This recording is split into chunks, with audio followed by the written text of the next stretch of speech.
2000 के नोट वापस करने होंगे। आरबीआई ने 19 मई 2023 को ये घोषणा की है। नोट जमा करने की आखिरी तारीख 30 सितंबर 2023 है।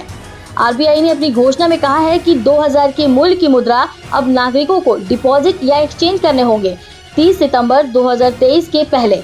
साथ ही ये भी कहा कि 2000 के नोट वैध मुद्रा होगी, लेकिन 30 सितंबर 2023 के बाद ये नोट अमान्य हो सकते हैं। आरबीआई ने कहा कि 2000 के नोट 2016 में जारी किए गए थे। साथ ही ये भी कहा कि 2000 के नोट जारी करने के पीछे का उद्देश्य 2016 की नोटबंदी से उपजे मुद्रा की कमी से निपटा जा सके।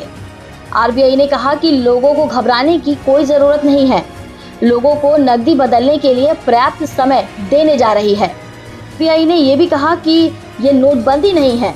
नागरिक किसी भी बैंक, आरबीआई की रीजनल ब्रांच या किसी भी पोस्ट ऑफिस के पास नकदी को जमा या एक्सचेंज करवा सकते हैं, परंतु नागरिकों को इन महत्वपूर्ण बिंदुओं का ध्यान रखना है।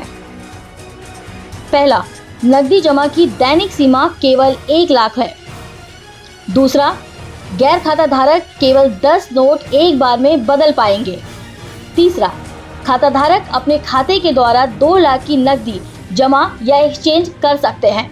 चौथा, नकदी जमा की सालाना सीमा केवल 2.5 लाख प्रति व्यक्ति है।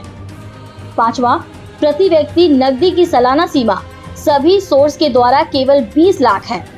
इन नियमों का पालन कर आप अपनी नकदी को बिना आयकर अधिनियमों के उल्लंघन के जमा कर सकते हैं। आपको भारत सरकार द्वारा नवंबर 9, 2016 की उद्घोषणा याद होगी।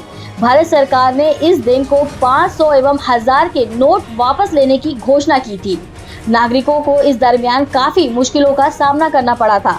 बाद में आरबीआई ने 500 के नए सीरीज के नोट एवं 1000 के बदले 2000 के नोट प्रचलन में लाए थे।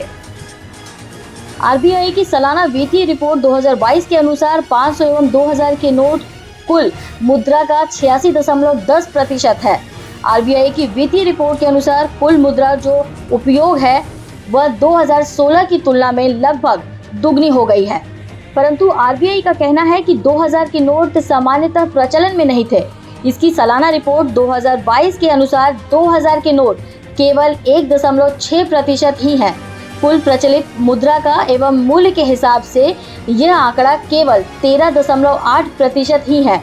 इसके विपरीत 500 के नोट मूल्य के हिसाब से कुल मुद्रा का 73.3% है।